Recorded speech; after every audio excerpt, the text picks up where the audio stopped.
Oi, pessoal, sejam bem-vindos a mais uma live aqui no canal Espiritismo Kardec. A gente está aqui com o Arthur, com o Cláudio, com o Rui, para mais um estudo. Muito obrigado a todos. Então, Rui, nos fale um pouco mais desse capítulo, Código Penal. Retomando mais uma vez, do ponto em que paramos, a nossa análise do Código Penal da Vida Futura. Os princípios em Espiritismo que sintetizam as regras a que todos nós nos submetemos como via de progresso espiritual, revisitando as nossas vivências, nossas experiências e colhendo o resultado delas em favor do nosso aprimoramento, quando referentes a imperfeições acumuladas e faltas, infrações às leis de Deus, nos ressentindo de uma infelicidade que nos serve de medida de refazimento, de reabilitação, atravessando um período de remorso, arrependimento e desejo de mudança e aprimoramento. E assim nós vamos progredindo no decorrer do ciclo do nosso processo existencial, ora na Terra, reencarnados, ora na erraticidade, no mundo espiritual. Vejamos o 11º artigo do nosso Código Penal. A expiação varia segundo a natureza e a gravidade da falta. A mesma falta pode assim dar lugar a expiações diferentes, segundo as circunstâncias atenuantes ou agravantes nas quais ela foi cometida. Em primeiro lugar, expiação aí significa a experiência de reabilitação, pela qual nós vamos tratar nossas culpas por faltas cometidas, nos redimindo, vivenciando situações que nos levam ao aperfeiçoamento, à reparação da falta e aquisição de qualidades morais.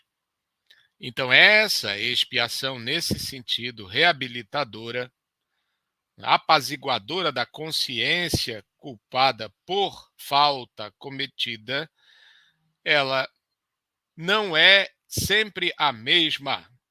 Deve ficar muito bem claro, né, que ainda que coloquemos em comparação uma mesma falta cometida por diferentes pessoas, não significa dizer que isto se generaliza e que ambas e todas deverão se submeter invariavelmente à mesma expiação, né? Uma expiação de idêntica circunstância.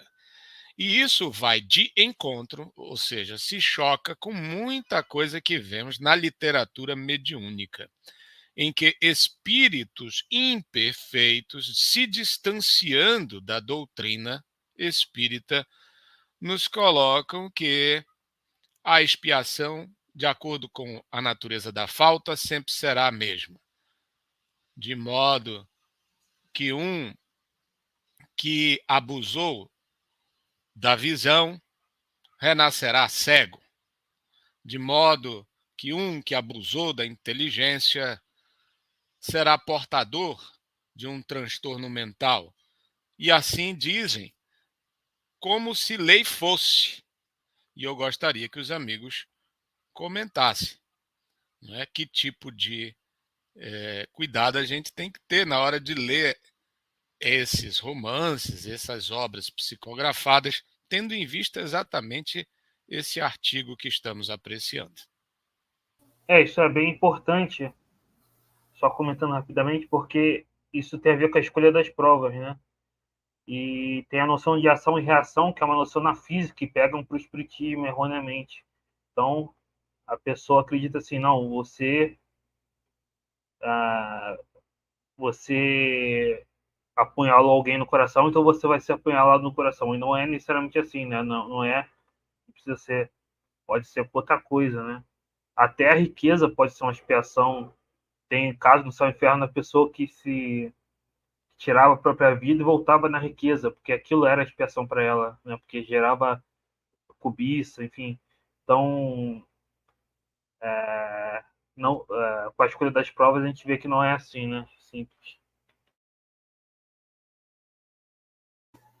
Essa questão está muito bem colocada. Ontem fizemos um pequeno estudo na reunião familiar aqui, do capítulo do Evangelho segundo o Espiritismo.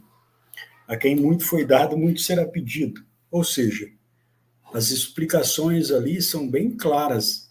A mesma falta cometida por pessoas com conhecimento diferente terá uma penalidade diferente. Aquele que não tinha consciência daquele ato ou do porquê daquele ato terá que ser um outro peso de pena, vamos dizer assim, né? De reparação. Ao passo que aquele que tem conhecimento de que aquela falta grave é grave e que ele tem consciência de que ele vai cometê-la, ele terá que ser, o peso terá que ser diferente. Tá? Então, a expiação, acredito que entra nessa questão aí, né? Exatamente a questão das circunstâncias atenuantes ou agravantes.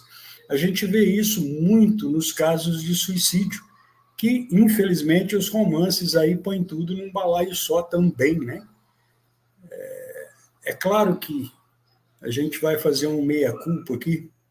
Antes de conhecer a doutrina e, como se diz, assinante de livros, de clubes de livros espíritas, entre aspas, né? A gente lia tudo, acreditando que aquilo ali eram informações doutrinárias, entre aspas, ou fidedignas. Então, você tinha uma visão completamente distorcida do que se mostra aqui como justiça plena, né? Então, é o que o Rui disse aí, muito cuidado com essas leituras, né? E hoje, a gente tem muito cuidado quando vai... Aliás, quase nem fazemos mais isso quando vamos indicar uma obra para uma pessoa ler.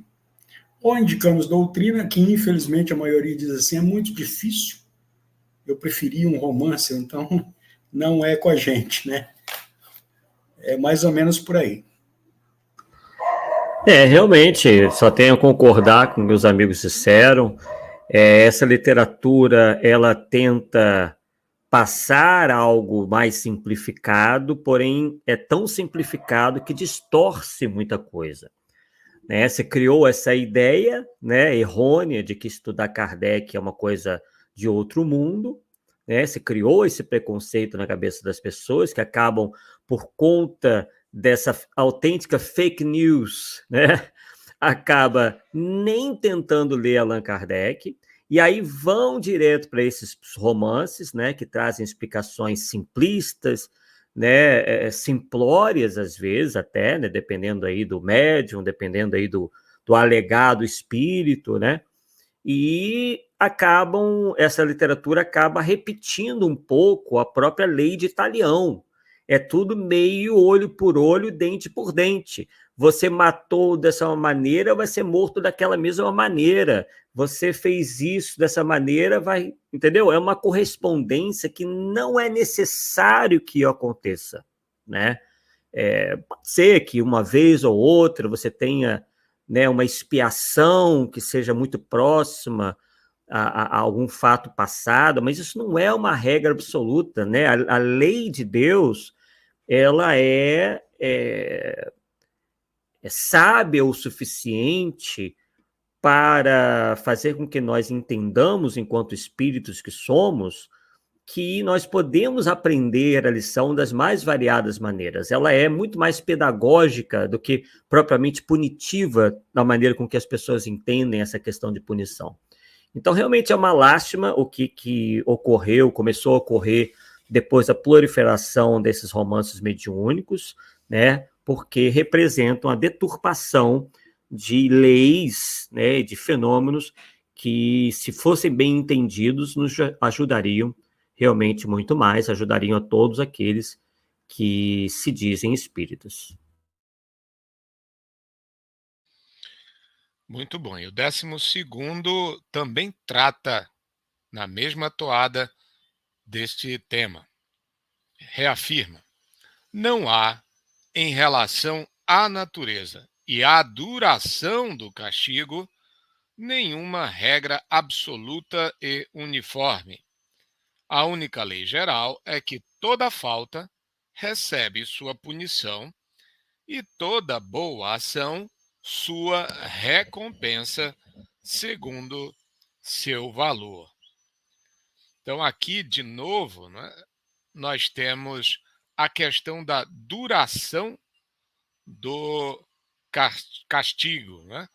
No 13º haverá a complementação a esse respeito, mas é muito importante igualmente frisarmos de logo certas fantasias no meio que dão notícia por espíritos imperfeitos de terceira ordem que a personalidade que animou fulano, ciclano, estaria há tantos e tantos anos ou condenado a tantos e tantos anos no mundo espiritual, né? E coisas semelhantes que igualmente consubstanciam a distorção, o divórcio do que ensinam os espíritos superiores, cuja instrução foi metodicamente selecionada e trazida aqui a lume por Kardec. Não há uma regra com relação a isto, e qualquer afirmação muito absoluta quanto ao número, à quantidade, né, para se referir à duração, trata-se, evidentemente, de um chute de um espírito imperfeito que quer causar, chamar a atenção, quer pregar uma brincadeira, né, ou se envaidecer de um conhecimento que é insubsistente na realidade. E, mais uma vez, também acho que vale investir no significado de castigo. No mesmo parágrafo está elucidado, não é? Que é uma punição, uma penalidade. Não está dito, mas já vimos no contexto, de caráter educativo, não é? Que inclina o ser ao progresso espiritual. Não se trata simplesmente de um revide de Deus, não se trata de redistribuir faltas, não é? Perdão, redistribuir sofrimentos em virtude de falta. Deus não nos quer sofrendo, Ele nos quer repensando, não é? E mudando no sentido de fazer mais e melhor.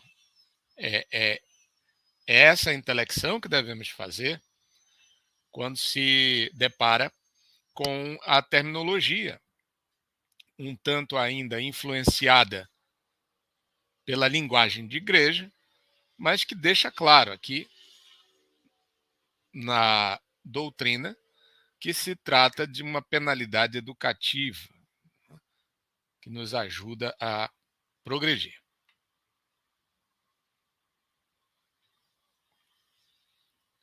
Vamos seguir, 13º?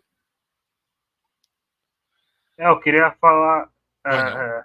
Muito disso, dessa noção de ação e reação, né? Errônea, né? E de duração, né? Porque a duração, não existe uma duração justamente pela expiação ser fruto da imperfeição e não do local, né? Não é porque você está no inferno, no purgatório, é um céu, inferno interno, então você só termina quando você mudar o interior, vamos dizer assim. Então a duração está sujeita à melhora do espírito, não existe uma duração determinada, né, no mundo espiritual. Então, e essa questão de ação e reação tem muito a ver com a ideia de órgãos no perispírito.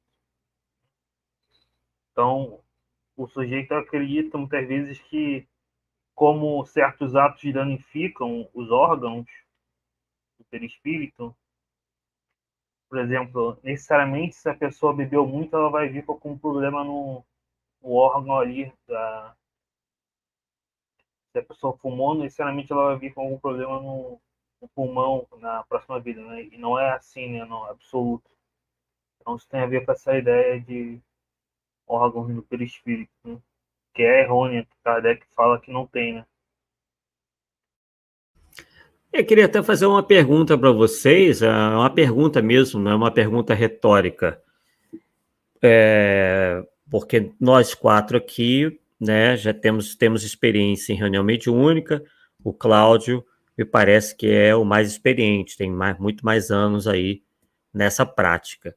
E eu estou perguntando para as pessoas se realmente, assim, se elas alguma vez receberam alguma comunicação em que o espírito diga que esteve num hospital, foi atendido em algum lugar que ele denominou de hospital ou algo parecido.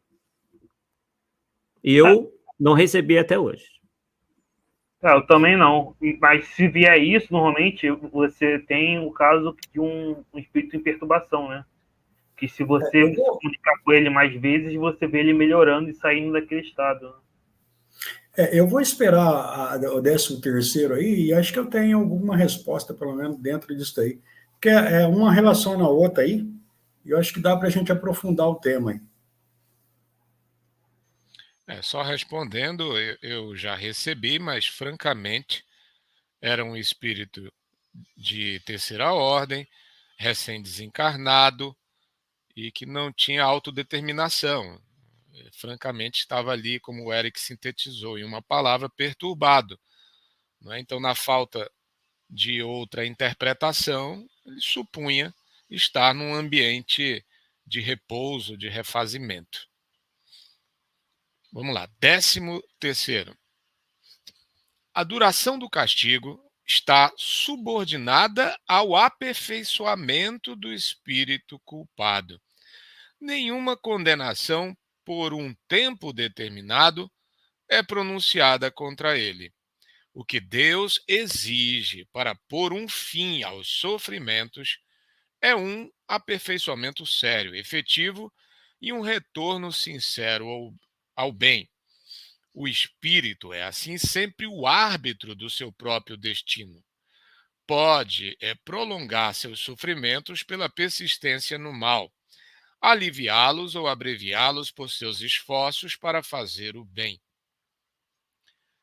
Uma condenação por um tempo determinado qualquer teria o duplo inconveniente de continuar a atingir o espírito que se tivesse melhorado ou de cessar quando ele ainda estivesse no mal. Deus, que é justo, pune o mal enquanto ele existe. Cessa de punir quando o mal não existe mais. Ou, sendo o mal moral por si mesmo uma causa de sofrimento, o sofrimento dura enquanto o mal subsistir. Sua intensidade diminui à medida que o mal perde força. Quanto a este trecho, devemos fundamentalmente aplicá-lo à expiação que ocorre no retorno ao mundo dos espíritos, no retorno à erraticidade, principalmente porque ali, sem duração determinada, a aflição perdura mais intensa até que o espírito adquira consciência dos vícios e das faltas e imperfeições correlatas ou determinantes desse seu estado, a ponto de gerar nele o arrependimento. Com o arrependimento, essa aflição arrefece, ameniza no mundo espiritual, porque o arrependimento, como já vimos antes, é o começo da virada de mesa, é o começo de uma via de progresso consistente, pela reabilitação do que fizera de imperfeito o espírito. Mas igualmente se traduz na duração das expiações no estado de reencarnação, da feita que Deus é justo, e só devemos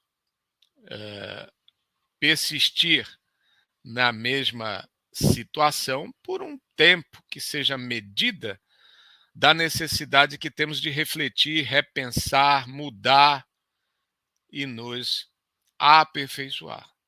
Isso vai depender única e exclusivamente do nosso livre-arbítrio, né? O bom uso da vontade para que o exercício seja exitoso em favor do nosso melhoramento. Vamos ver se eu consigo responder para o Arthur aí. A pergunta é pertinente. Tem uma palavrinha mágica aqui no meio aí, acho que no parágrafo de cima. Persistência. Tá? A questão no mundo espiritual, essa palavrinha é uma das palavrinhas mágicas. Bom, a gente já teve comunicação até de descrição de hospitais, etc, etc, etc.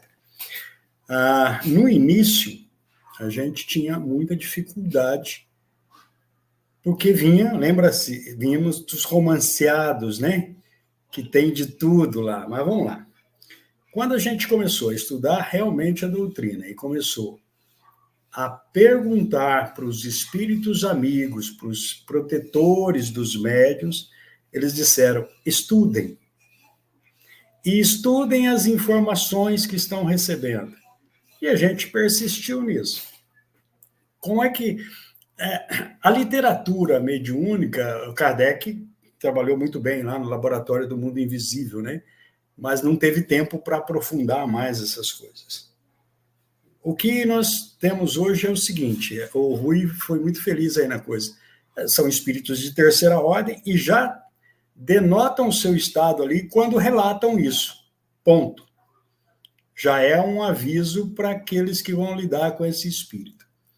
Descrevem cenas, descrevem sendo o atendimento, etc., tudo.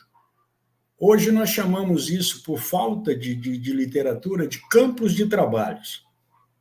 Tá? Você tem espíritos mentalmente? Sim, tem que ser a única palavra que a gente tem. É uma pena que psicólogos não se interessem pelo tema seriamente, né, junto à doutrina. O espírito cria em torno de si tudo aquilo. De alguma forma, a benevolência, a Mônica aí parece que perguntou de benfeitores espirituais. Gente, o mundo espiritual é mantido por benfeitores espirituais, senão nós estaríamos perdidos. Tá?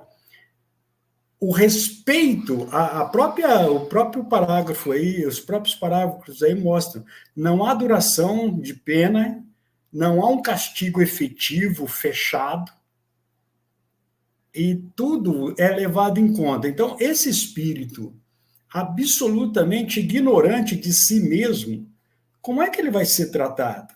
Ele vai ser tratado no início realmente como um doente. Até que possa começar a vislumbrar o seu entorno no mundo espiritual. Isso está bem claro em outras passagens do livro que vamos estudar mais à frente, tá? Dos depoimentos. Então, a gente começou a aprender a lidar com isso. É muito sutil.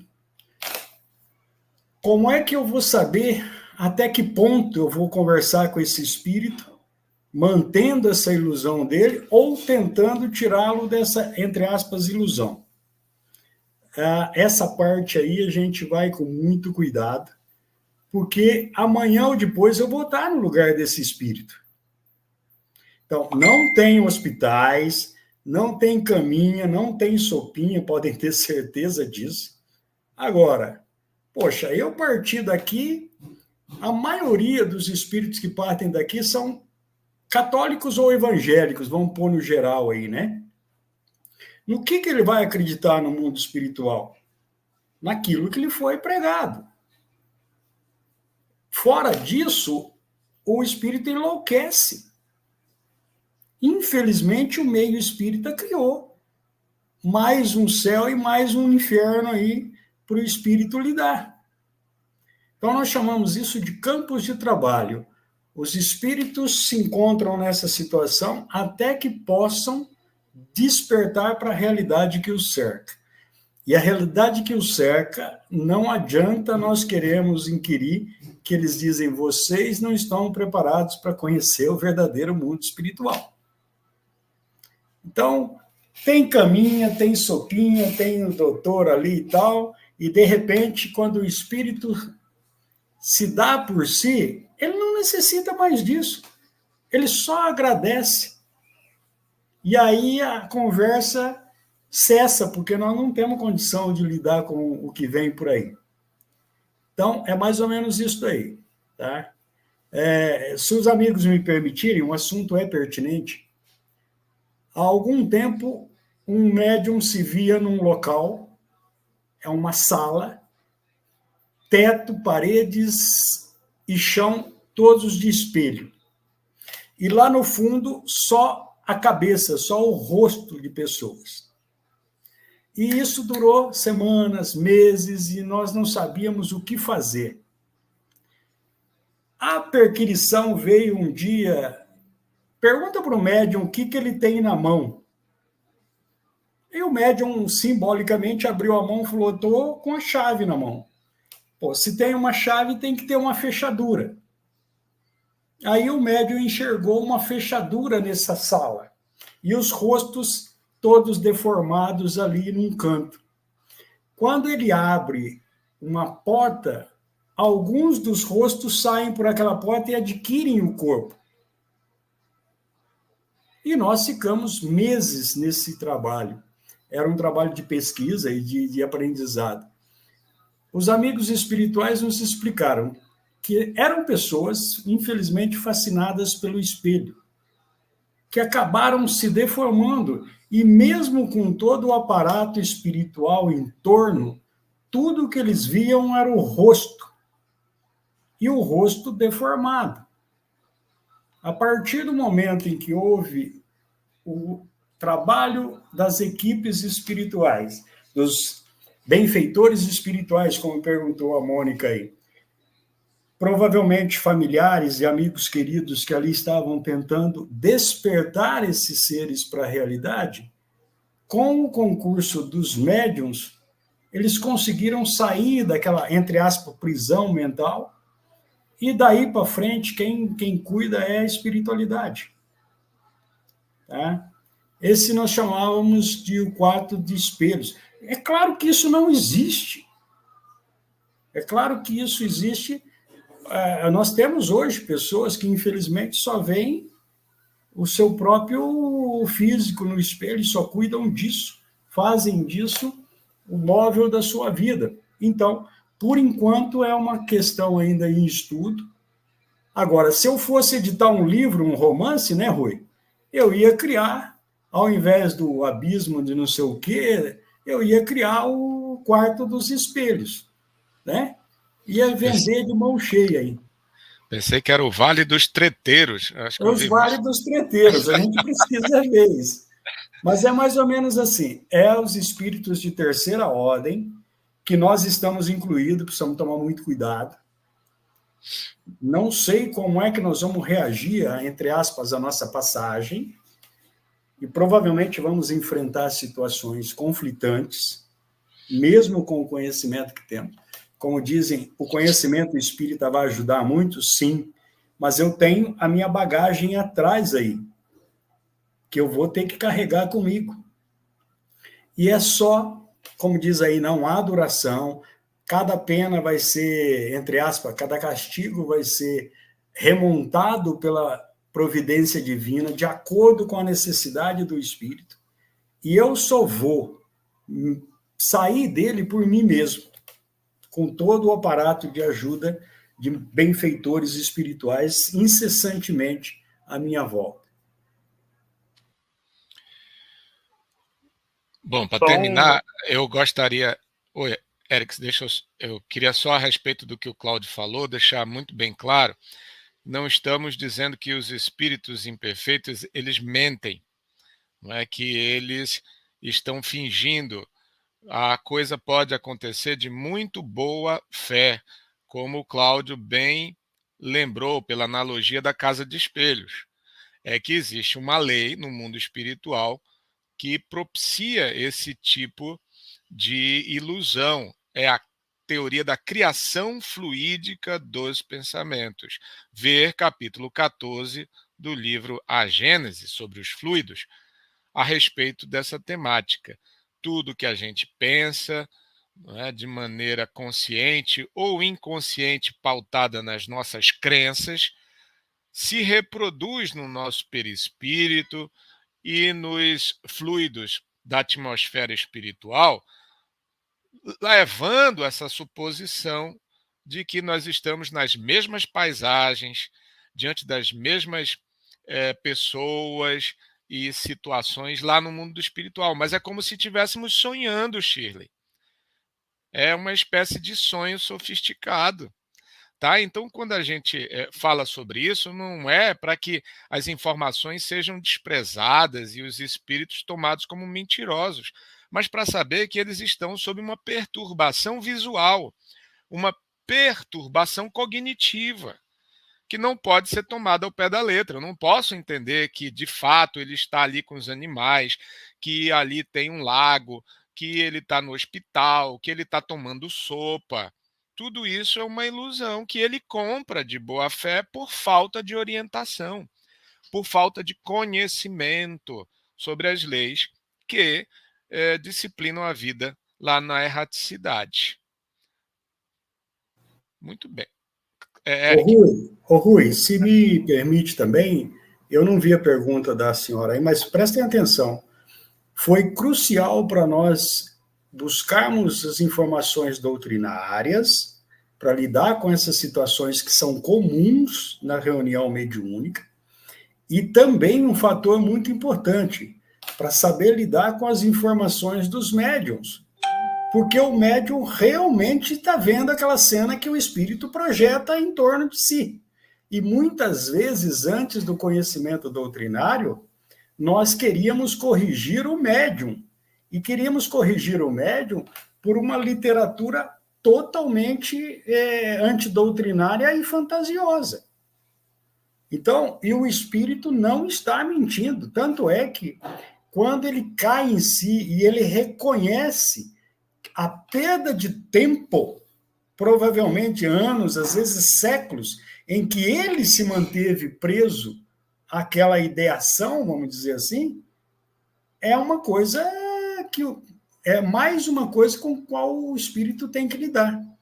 Então, informações dos médiuns têm que passar pelo crivo doutrinário, informações dos espíritos têm que passar pelo crivo doutrinário, sem que se aponte o dedo. É muito cuidado quanto a isso. A gente, antes do conhecimento, antes da prática real, nos trazer essas e outras grandes lições práticas, quem sabe uma hora, dependendo do assunto, nós trazemos alguns outros casos, nós cometemos muitos erros, inclusive perturbando o trabalho de médiuns com grande potencial por desconhecimento de como lidar com essas situações. Perturbamos mais ainda espíritos já perturbados, porque muitas vezes sem conhecimento exigimos do espírito uma coisa que ele não está pronto para dar ainda. Então, é uma delicadeza muito grande quando se lida com isso doutrinariamente a sério. Um ponto importante para entender isso, né, é justamente essa questão da duração. Né? Por quê? É justamente por não existir órgãos e por não ser um local circunscrito, é justamente por depender do psicológico do espírito que não tem duração determinada. Né? Então, como diz ali, né, se tivesse uma duração determinada, teria o inconveniente de, às vezes, o espírito já ter melhorado, mas continuar sofrendo, ou de ele não ter melhorado e mesmo assim sair do sofrimento. Né? Igual acontece aqui no mundo material. Às vezes, aqui no mundo material, tem pessoas mais que melhoram e pessoas boas que adoecem. Né? Não tem? Mas lá no mundo espiritual não tem isso, porque não tem órgãos. Então, às vezes, a lei lá é psicológica. O espírito progrediu, ele vai se sentir melhor, né? e ele não progrediu, ele vai ter o sofrimento. Justamente porque não depende de algo exterior, é algo interno. Então, se fosse algo no estilo de um purgatório, por exemplo, é algo externo, não depende da vontade. Por isso que na crença católica, o purgatório tem um tempo determinado e você podia pagar indulgência, né? Para diminuir o tempo, ou orar para diminuir o tempo. Porque não dependia do próprio espírito sair dali, do purgatório. Aí você podia pagar, eu pago R$100 para o meu tio ter 100 mil anos menos no purgatório. Para o espiritismo, não. Como é psicológico, não é uma realidade, então depende do interior. Então, depende do progresso do espírito, do esforço. Ver como muda, né, a coisa. É uma visão de mundo espiritual completamente diferente. E se a gente voltasse ao paradigma anterior, a gente perderia em racionalidade. Porque a gente voltaria a esse paradigma do purgatório, né? Por isso tem um bônus horas, né? Por exemplo, o bônus horas é isso, é tipo a indulgência, né? Você tem um bônus horas ali, você paga para ter uma recompensa. É indulgência, como a indulgência no catolicismo. Não sei se eu. Até por isso você tem pessoas que veem seus animais de estimação no mundo espiritual por causa do apego, né? Quem sabe que o animal não continua, não faria sentido. Porque a erraticidade é psicológica, o animal não tem essa questão moral. Tem até uma comunicação que eu me lembro de uma moça que continuou com o cachorrinho dela, que chamava Tommy, no mundo espiritual, e era claramente um reflexo ali do apego dela, né? Enfim, até porque o animal não vai progredir e junto com o humano até virar ser humano, né? Não tem individualidade aí. Enfim. Pela criação fluídica dos pensamentos, nós podemos, como o pessoal costuma dizer, né, plasmar várias paisagens animadas, pessoas, situações. Kardec denominava isso, inclusive, imagens fantásticas do mundo espiritual. Né? Se você for resgatar artigos da Revista Espírita, desde médios videntes até espíritos comunicantes, falando das coisas mais mirabolantes no mundo espiritual. Como é que ficava a narrativa de Kardec num livro, né, que se pretendia jornal de estudo psicológico, portanto, de caráter científico, racional, né, essas descrições todas. Chegou um tempo que Kardec diz, eu vou deixar isso, né, aconselhado pelos espíritos superiores, eu vou deixar isso de lado, porque o pessoal não está entendendo muito bem. Não é que isso seja mentira, tá, gente? Não é que isso absolutamente não exista, mas é produto do pensamento.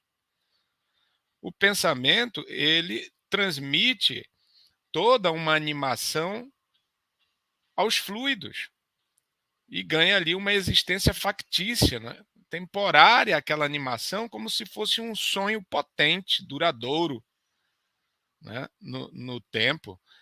Né, persiste, mas não quer dizer que isso seja a realidade, né, essencial do mundo dos espíritos. É o que a gente quer dizer. Uma hora aquele espírito vai mudar de pensamento e aquela coisa toda, aquela imagem toda vai sumir. Essa é a grande diferença, tá, em relação a uma paisagem concreta aqui do mundo terreno, né, do estado de encarnação na matéria grosseira. Lá, a matéria etérea é muito sensível ao pensamento. Mudou o pensamento, mudou a forma. Simples assim, tá? É nesse sentido. Mas, enfim, como o Eric bem frisou, aqui neste artigo nós temos que entender o processo moral ou psicológico. Assim que devemos compreender o mundo espiritual e esse ciclo de justiça divina, educativa, né, progressiva. A gente entender que o espírito sofre na erraticidade para desgostar de seus vícios, na expressão de São Luís, presente lá no Livro dos Espíritos.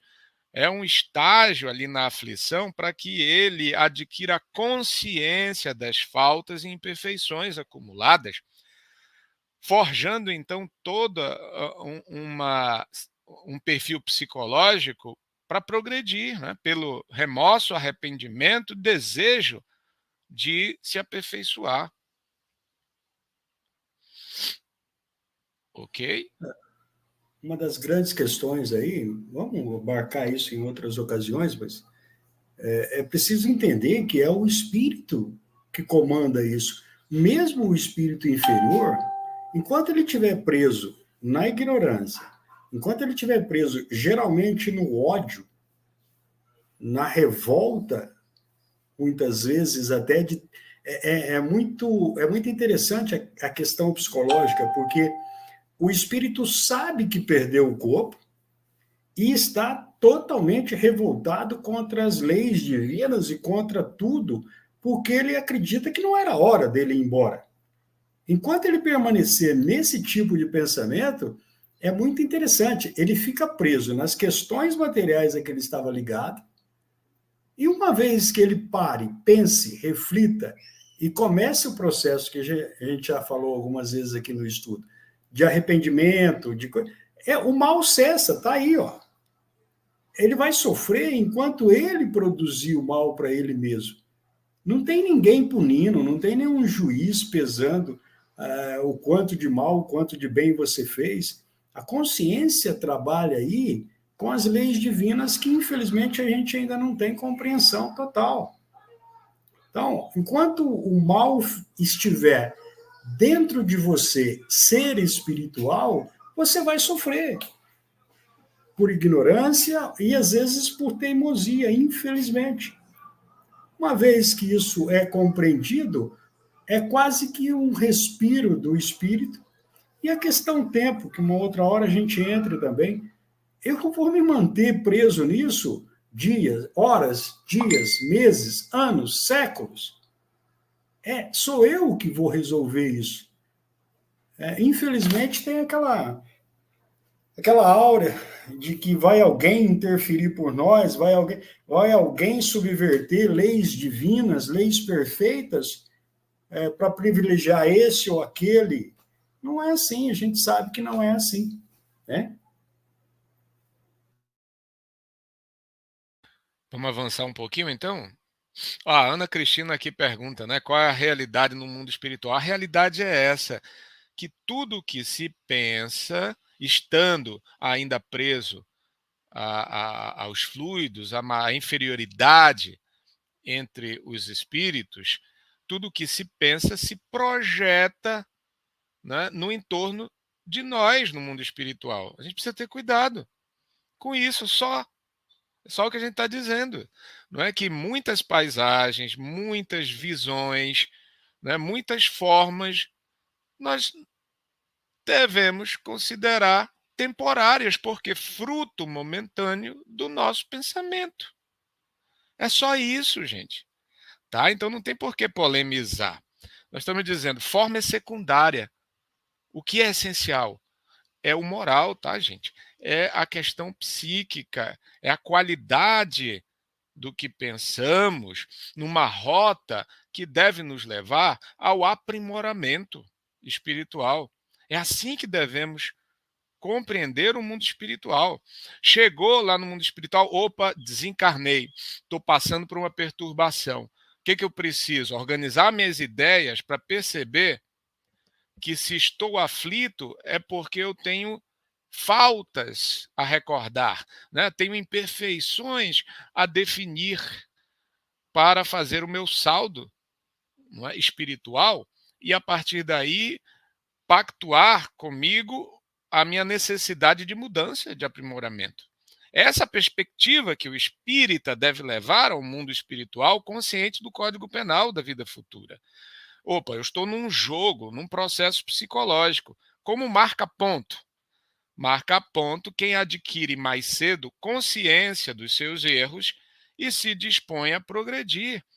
E as formas? Gente, as formas são apenas consequência da qualidade do que passa por dentro de nós. É isso. Se estamos angustiados, se somos presos, apegados à matéria, nós vamos ver imagens correspondentes a esse estado. As pessoas, sem entender isso, acharam que isso era um inferno e que a gente estava trancado num compartimento. Sem entender isso, que era o resultado de uma consciência culpada.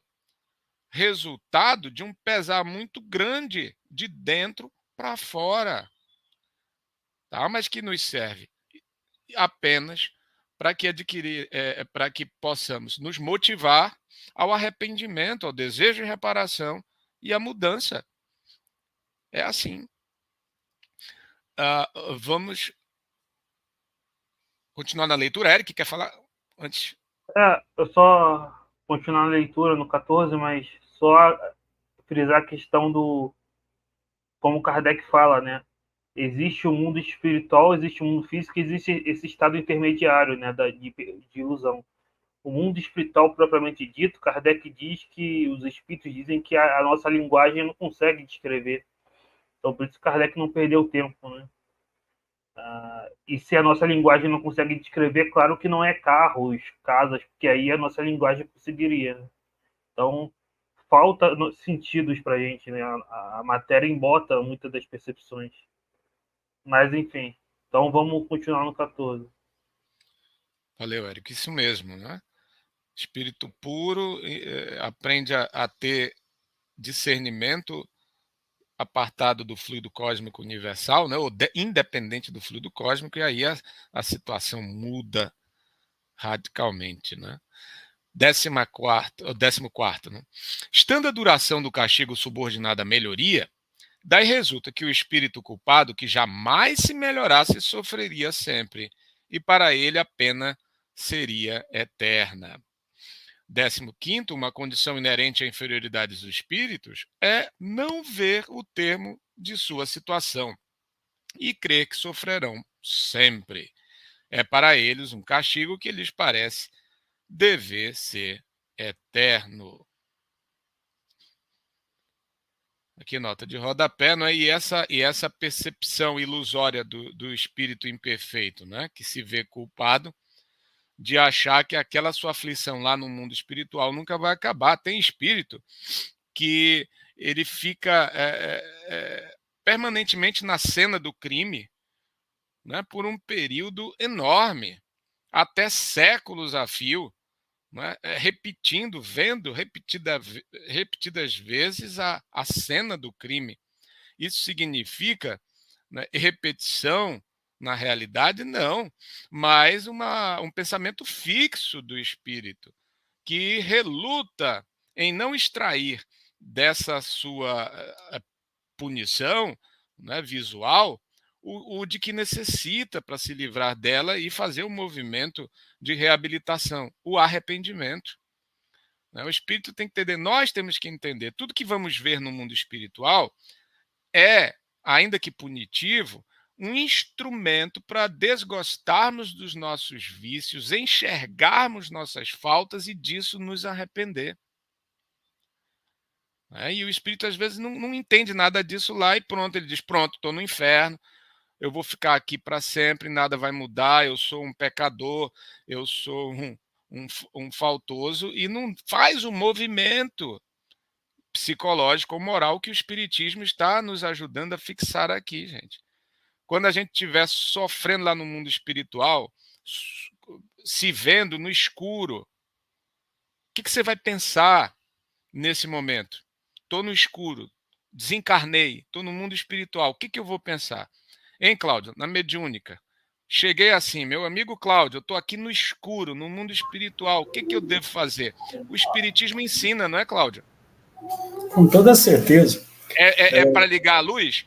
Não é para ligar a luz, gente. Esclarecer, conversar com esse espírito e mostrar a ele a realidade espiritual do seu ser.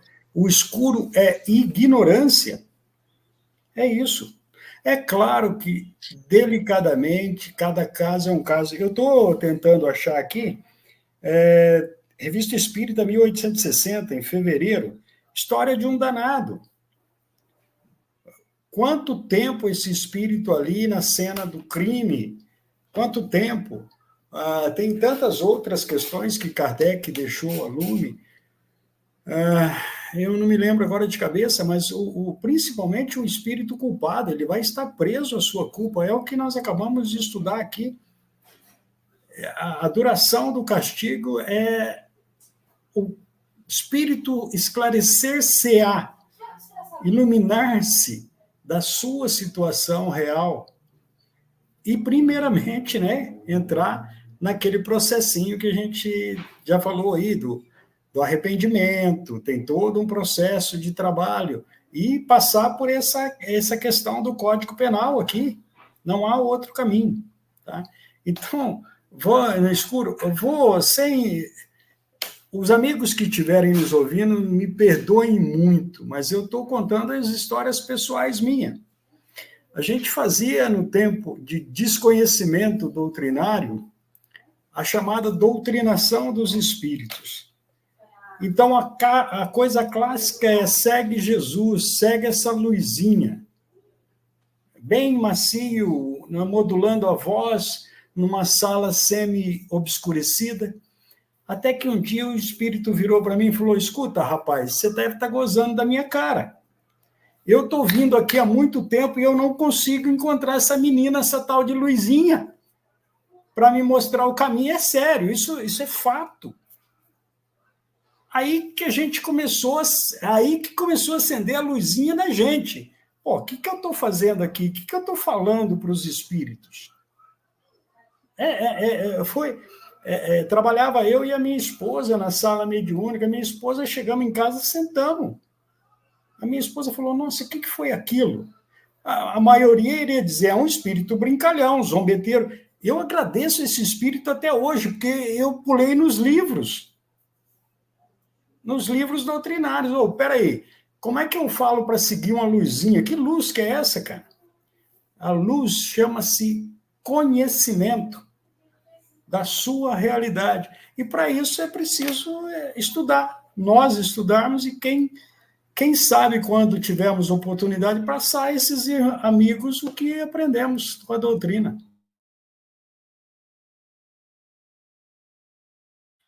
Então, para ficar bem claro, né, gente?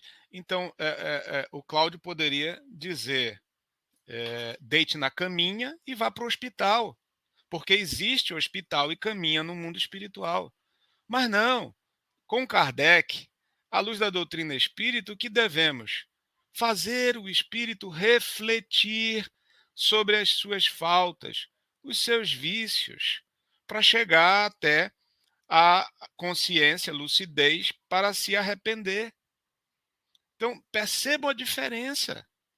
Perceba a diferença de abordagem, perceba a diferença de orientação. Então, quando a gente bate nessa questão das criações fluídicas do pensamento, é porque a gente está vendo muitos amigos nossos sendo, como Jesus dizia, cego guiando cego, sem a condição de ajudar e esclarecer aquele espírito.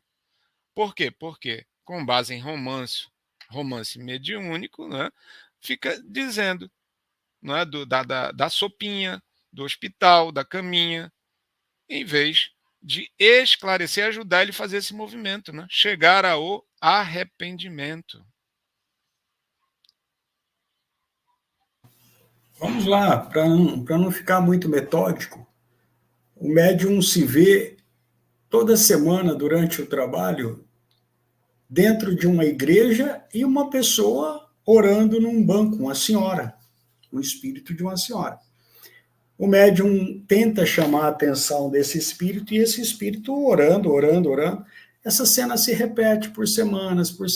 A gente estava num aprendizado longo, que durou muitos anos aí. É muito simples. É uma senhora evangélica que, na corrente evangélica dela, ao morrer, o Senhor viria buscá-las. E ela estava lá na igreja, orando e esperando o Senhor Jesus buscar. Levou muito tempo para que ela, entre aspas, pudesse dar atenção ao médium presente e aos familiares e amigos presentes que estavam ali para recepcioná-la e encaminhá-la para o mundo espiritual, tirando-a daquela ilusão da igreja, a qual ela estava há anos esperando Jesus vir buscá-la. Então é preciso tomar muito cuidado, como o Rui disse. Eu fiz muito isso antes de conhecer a doutrina realmente. A gente se pautava pelos livrinhos, a gente se pautava pelas informações de amigos, infelizmente, que também não tinham gosto pelo estudo doutrinário. E mantinha essa ilusão do espírito, se mantendo. Então você senta aí, já que Jesus vem te buscar. É mais ou menos isso aí, em todas as situações. Vamos conversar semana após semana com esse espírito, até que ele consiga dar atenção àqueles que ali estão. Aí vai ver, geralmente, um pai, uma mãe, um avô, uma avó. E a partir daí, quem toma conta é a espiritualidade. Não somos nós que resolvemos problema de espíritos, não. Tá? Mais ou menos assim, e outras histórias mais.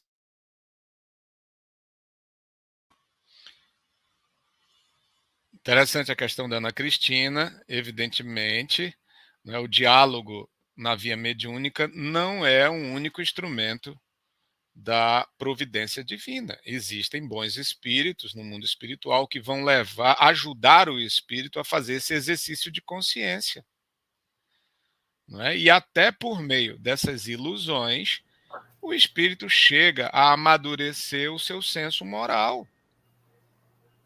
Certo? Ninguém está dizendo que é tudo em vão. Né? Às vezes, nós vamos exatamente padecer de uma certa aflição para associar isto ao erro que cometemos. É uma maneira providencial de nos esclarecer. Né? Por que eu estou me sentindo triste? Eu estou me sentindo triste por algum motivo. Aí o espírito vai refletir. Por que essa tristeza? Porque, lembrei do que eu fiz no verão passado. E aí ele faz essa associação e é a grande largada para o abrandamento do seu sofrimento, né? E ciclo de progresso. É processo psicológico, gente. É isso que a gente tem que entender. É um ciclo. Para esclarecer mais ainda, né, Rui, essa pergunta sempre foi pertinente. Poxa, eu participo de 2 pequenas reuniões familiares atualmente, nos últimos 20 anos aí. Essa pergunta da Ana aí é muito pertinente. Poxa, são milhares, milhões de espíritos desencarnados em todas as situações de conhecimento, de ignorância ou de sabedoria, diversas, né? Os amigos espirituais foram muito claros. Ele falou, se vocês tiverem a pretensão de que a providência divina tem só vocês como instrumento, parem de realizar essas reuniões. Ele falou, para cá são encaminhados aqueles que nós, os organizadores das reuniões, temos entendimento de que vocês poderão auxiliar o primeiro passo desses espíritos. Agora, hoje, basta observar bem. Qualquer padre razoavelmente esclarecido, qualquer pastor razoavelmente esclarecido, está falando espiritualmente àqueles que ali estão. E milhares e milhões são esclarecidos, às vezes em pequenas palestras, em pequenas conversações familiares, religiosas, dentro daquilo que o espírito precisa entender. Tá? Hoje, se a gente perceber, graças a Deus a doutrina dá essa condição, a gente começa a ver a espiritualidade agindo através de um pastor evangélico, até de uma conversação familiar, alguém solta uma nota ali, você vê a espiritualidade trabalhando. Então, nós precisamos tomar cuidado com essa pretensão de que os espíritas nas reuniões mediúnicas e nos centros espíritas são, como vamos dizer, o suprassumo da espiritualidade trabalhando, não é não. Talvez a gente seja a mais complicada de trabalhar, tá? E fazemos a pequena parte que nos cabe. Outra questão, os amigos falaram, vocês não têm ideia do alcance que uma pequena reunião séria tem. Pois não só este que vos ouve está sendo amparado, muitos outros distantes daqui também percebem a situação em que vocês estão colocando de esclarecimento. Não tenham a pretensão de aprofundar isso, porque vocês perderiam o rumo, né? Vocês, e como tudo, é parte dessa espiritualidade real que existe e que, infelizmente, a maioria não quer, por enquanto, adentrar.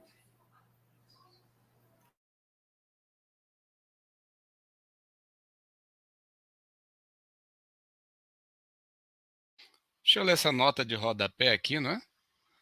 Perpétuo é sinônimo de eterno.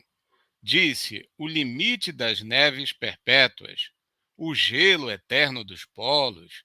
Disse também o secretário perpétuo da academia, o que não quer dizer que ele o será perpetuamente, mas somente por um tempo ilimitado. Eterno e perpétuo empregam-se, portanto, no sentido de indeterminado. Nesta acepção, pode-se dizer que as penas são eternas, se se compreender que não têm uma duração limitada, pré-definida, né?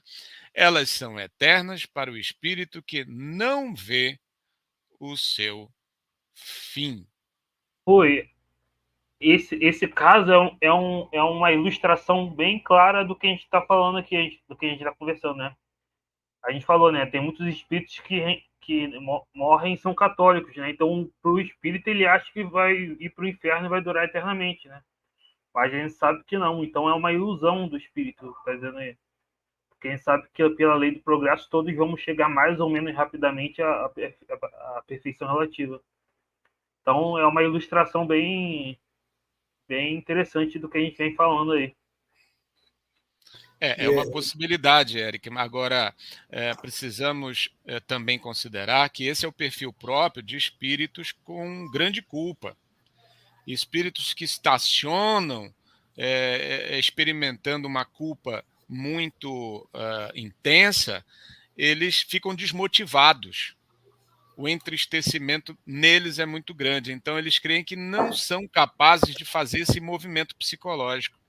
Eles não são capazes de enfrentar novas provas, não são capazes de se arrepender, eles ficam muito pessimistas e desanimados, porque a culpa, o remorso neles é muito grande, independentemente da crença, né? Eles acham que não vão conseguir, exatamente às vezes quando estamos numa fase ruim da vida, né? Cometemos uma mancada muito grande, fracassamos numa empreitada e dizemos, não vou conseguir de novo, vou desistir. Então, esses espíritos estão mais ou menos nesse perfil, né, psicológico.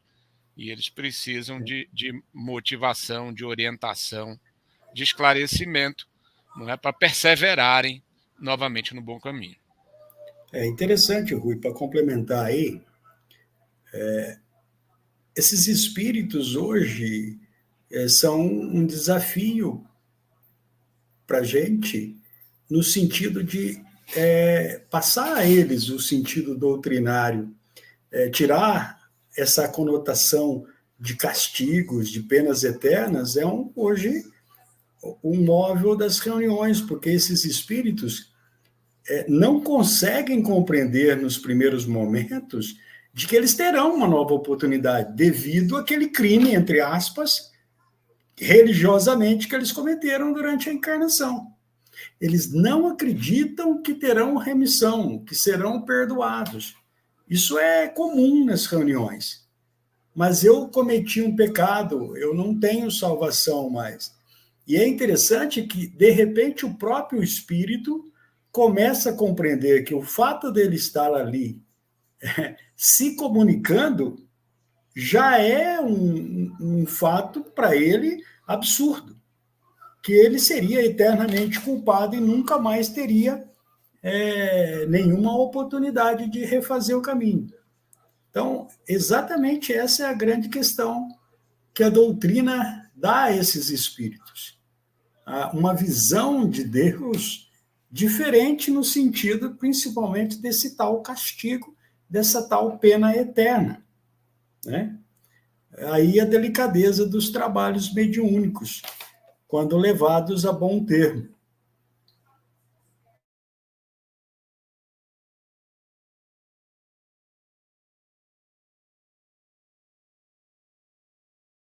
Excelente, excelente. Então, pessoal, a gente fez 1 hora, né? E então a gente continua no próximo 16.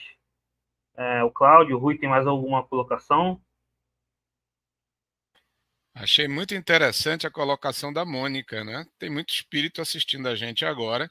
Isso também é um outro jeito de esclarecê-los, né? Lendo a doutrina, cada vez que a gente lê, a gente está bem acompanhado aí de muita gente, muitos familiares que do mundo espiritual podem tirar proveito disso.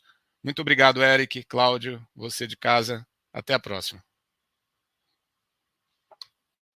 Então, pessoal, curta, compartilhe, se inscreva e até a próxima. Abraço.